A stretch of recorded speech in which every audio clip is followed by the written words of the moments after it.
안녕하세요. 저는 오퍼쌤의 이진석이라고 합니다. 반갑습니다. 오늘 이 시간에는 4차 산업혁명의 주요 기술 중에 하나로 꼽히는 블록체인, 이 블록체인이라고 하는 기술에 대해서 알아보고요. 그리고 우리 취업준비생 여러분들께서 이 블록체인 산업에서 어떤 일을 할 수 있고, 또 이런 첨단 IT 기술 분야에서 일을 하기 위해서는 어떤 것을 준비해야 되는지, 그런 것들을 설명드리는 그런 자리를 갖도록 하겠습니다.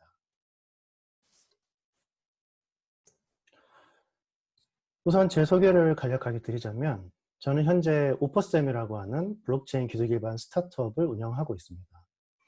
이전에는 주로 10년 넘게 소프트웨어 개발자로서 활동을 해왔고, 1세대 블록체인 기업의 CTO로 합류한 후에 공동대표를 수행한 바 있습니다.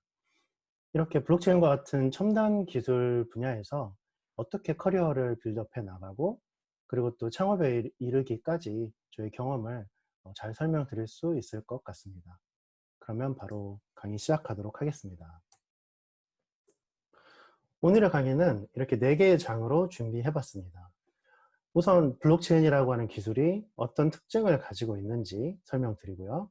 그 각각의 특징들이 우리에게 어떤 의미를 가져다 주는지를 말씀드리도록 하겠습니다. 그리고 반드시 개발자가 아니더라도 블록체인이라고 하는 기술을 이해하기 위해서 필요한 최소한의 사항들을 설명드리고요. 두 번째로는 블록체인이 처음에 우리에게 비트코인이라는 형태로 처음 나타났는데, 그게 어떤 발전 방향을 거쳐서 지금 현재 블록체인 기술이 어디까지 와 있는지를 설명드리고요. 세 번째로는 산업적인 측면에서 블록체인이 어떻게 응용이 되어 왔고 현재의 모습은 어떠한지 설명드리도록 하겠습니다. 마지막으로는 우리가 이 블록체인 기술 기반으로 커리어를 쌓기 위해서는 어떤 것들을 준비해야 되는지를 설명드리고 강의를 마치도록 하겠습니다. 저는 우선 이 블록체인 기술에 대한 정의를 내리고 시작하고 싶습니다. 물론 블록체인이라고 하면 데이터를 블록 형태로 저장을 한 다음에 그렇게 만들어진 블록들을 사슬 형태로 연결한 게 바로 블록체인이라는 기술의 설명이겠죠. 그런데 저는 여기에 우리에게 어떤 의미를 가져다 주는지를 좀 더 추가를 해서 이렇게 서로 믿을 수 없는 당사자 간에도 서로 믿을 수밖에 없는 데이터를 공유할 수 있게 해주는 기술이다라고 저는 정의를 내려보고 싶습니다. 아래쪽에 있는 설명은 바로 비트코인에 대한 설명인데요. 아직 비트코인의 창시자라고 하는 사토시 나카모토가 누구인지도 정확하게 밝혀지지 않았고, 실제로 전 세계에 퍼져 있는 수천 대 비트코인 노드들을 살펴보면 어떤 선의를 가지고 비트코인 생태계에 기여하기 위해서 운영이 되는 노드들보다는 여기서 채굴을 통해서 돈을 벌기 위한 목적으로 운영되는 노드들이 압도적으로 많음에도 불구하고, 이렇게 지탱되고 있는 네트워크가 전 세계 아마도 거의 모든 해커들이 한 번씩은 해킹 시도를 해봤을 그런 오픈된 네트워크에서 지탱되고 있는 암호화폐가 여전히 건재하고 아주 비싼 값에 거래된다고 하는 사실이 바로 우리가 블록체인 기술을 정확하게 이해하지 않음에도 불구하고 이 기술에 대해서 신뢰할 수 있게 되는 그런 증거가 되어 왔습니다. 그렇다면 블록체인 이전에는 어땠을까? 블록체인 이전에 이와 비슷한 일을 하기 위해서는 우리에게는 신뢰와 권위를 제공하는 제3자가 필요했습니다. 왼쪽 그림은 스위프트망이라고 하는 국제송금망에 대한 그림인데요. 우리에게는 금융결제망이라는 게 좀 더 친숙합니다. 예를 들면 서로 다른 은행 간에 송금을 할 때 우리는 실시간으로 송금이 이루어지는 경험을 하죠. 그런데 아마도 은행들은 어, 다른 은행의 데이터를 믿을 수 없기 때문에 각자가 자기들만의 데이터를 가지고 있겠죠. 어, 뭐 A은행에서 B은행으로 얼마가 송금됐다라고 하는, 또는 내가 송금을 받았다라고 하는 그런 기록들을 서로 남겨놓고 있다가 서로 비교를 해볼 텐데, 누군가가 실수하거나 의도를 가지지 않아도 데이터를 저장하는 방식은 서로 다르기 마련이고, 그러다가 데이터를 또 서로 대조하기 위해서 그 조회하는 방식이 다를 수 있기 때문에 그런 이유만으로도 서로 맞춰보고자 하는 데이터가 달라질 수가 있습니다. 그런 경우 굉장히 빈번하고 거의 대부분 그런 일이 일어나는데, 이런 일들을 미연에 방지하고 효율성을 높이기 위해서 금융결제원이 총대를 메고 중간에서 네트워크를 운영을 해 주고, 은행들은 서로 못 믿는 상대 간에 1:1로 그 업무를 보는 게 아니라 금융결제원망을 통해서 서로 송금을 주고받고 나중에 청산을 하게 되는 그런 시스템이죠. 비단 송금뿐만 아니라 여러 가지 전자상거래, 그리고 또 우리가 어떤 동호회를 만들어서 회원을 모집한다든지 하는 그런 일들을 할 때 우리는 이런 거대 기업들, 구글, 페이스북, 네이버, 카카오 등 우리에게 친숙하고 또 우리에게 어느 정도 신뢰를 주는 기업들, 그런 기업들에게 의존하게 돼 있죠. 그런데 이런 기업들이 이따금씩 데이터를 유출하는 실수를 한다든지 또는 사용자들의 데이터에 대해서 상당히 실망스러운 그런 대처를 한다든지 하는 경우를 우리가 그렇게 드물지 않게 겪고 있죠. 이렇게 이런 서드 파티의 존재들은 아래에 열거된 이 4가지의 그런 문제를 가지고 있습니다. 개인이나 공공 데이터를 독점해서 권력화를 하는 문제가 있고요. 또 데이터를 정말로 투명하게 그리고 무결하게 관리하고 있는지에 대해서 우리가 감시하기도 힘들고, 또 데이터를 관리하거나 운용하는 비용은 상당히 비쌉니다. 그래서 그런 비용들이 뭐 그냥 거저 얻어지는 게 아니기 때문에 또 일정 부분 사용료나 수수료를 통해서 이용자에게 전가되는 그런 구조이고요. 그리고 해킹의 위험이 상존합니다. 공격해야 되는 지점이 명확하기 때문에 여기만 공격하면 아주 큰 돈이 될 수 있는 그런 데이터를 얻을 수 있다라는 그런 이득이 있기 때문에 공격 지점이 집중이 된다라고 하는 문제를 가지고 있죠.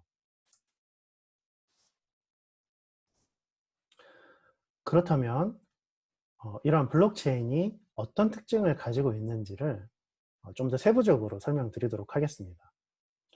블록체인이 가지고 있는 다양한 특징들 중에서 우리에게 큰 의미를 주게 될 그런 특징을 3가지 제가 꼽아봤는데요. 첫 번째 특징은 바로 가장 유명한 분산 원장으로서의 블록체인이다라고 하는 겁니다. 그래서 여기에 기록되는 데이터는 신뢰할 수밖에 없다라고 하는 그런 특징이 가장 크고요. 두 번째는 이러한 분산 원장 기반으로 해서 우리가 암호화폐를 운영을 한다라고 하는 건데, 이 암호화폐는 기존에 있었던 디지털 화폐라든지 가상화폐랑은 아주 근본적인 차이가 있는데, 그 차이를 나중에 설명드리도록 하겠습니다. 그리고 세 번째는 블록체인 상에서 돌아가는 프로그램인 스마트 컨트랙트라고 하는 건데, 이 스마트 컨트랙트가 심지어 인간과 기기의 행동을 제어한다라고 제가 표현을 하는 건데, 이런 중대성을 가지고 있는 3가지 기능에 대해서 하나씩 살펴보도록 하겠습니다. 그러면 첫 번째로 분산 원장으로서의 블록체인에 대해서 설명드리도록 하겠습니다. 일단 원장이란 무엇인가? 원장이란 특정 대상의 데이터를 대체로 시간 순서대로 빠짐없이 기록한 게 원장입니다.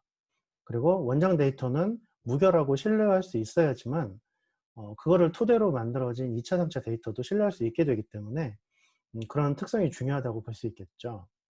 그래서 그런 특성을 가진 원장은 보통 공공성을 가지고 있는 경우가 많기 때문에 공공기관이나 정부기관에서 운영을 하고 있죠.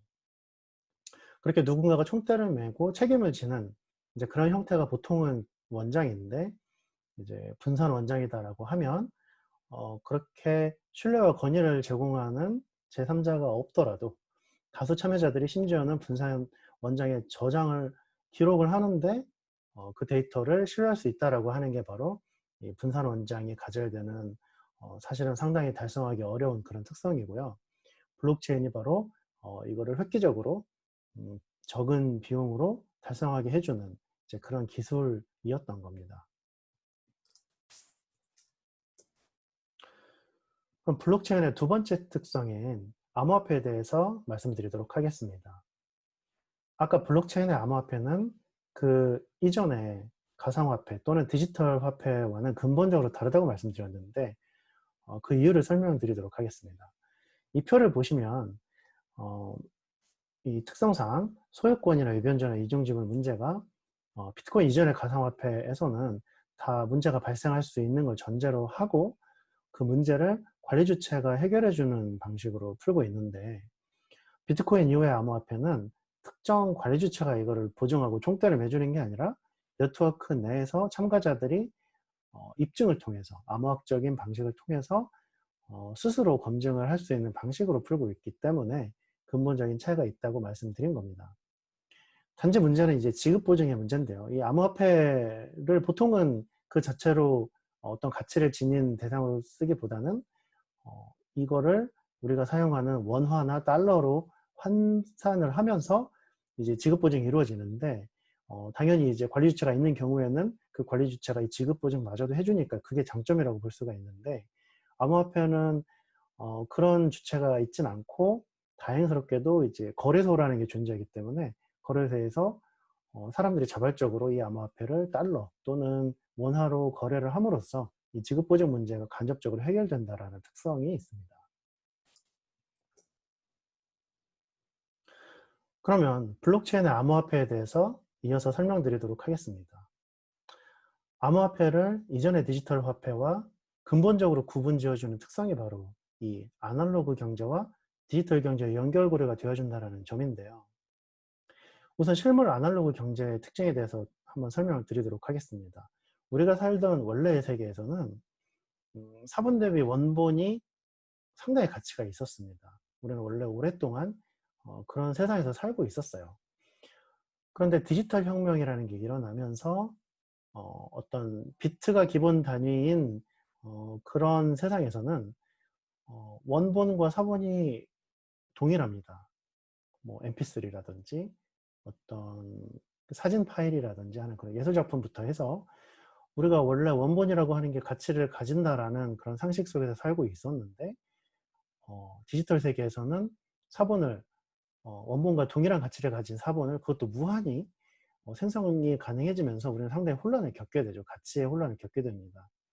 그런데 최근에 이제 블록체인 혁명이 일어나면서 암호화폐의 지갑도 어떤 데이터에 불과한데도 불구하고 거기에 정말로 가치를 지닌 고유성을 가지고 있는 그런 데이터를 저장할 수 있게 됨으로써 이렇게 사본과 원본의 혼돈이 있었던 그런 세계와 사본 대비 원본의 가치가 중요한 그런 아날로그 그리고 디지털 이 경제가 이 암호화폐를 통해서 연결고리가 지어질 수 있는 가능성이 생겼다는 게 바로 상당히 큰 특성이라고 할 수 있겠습니다.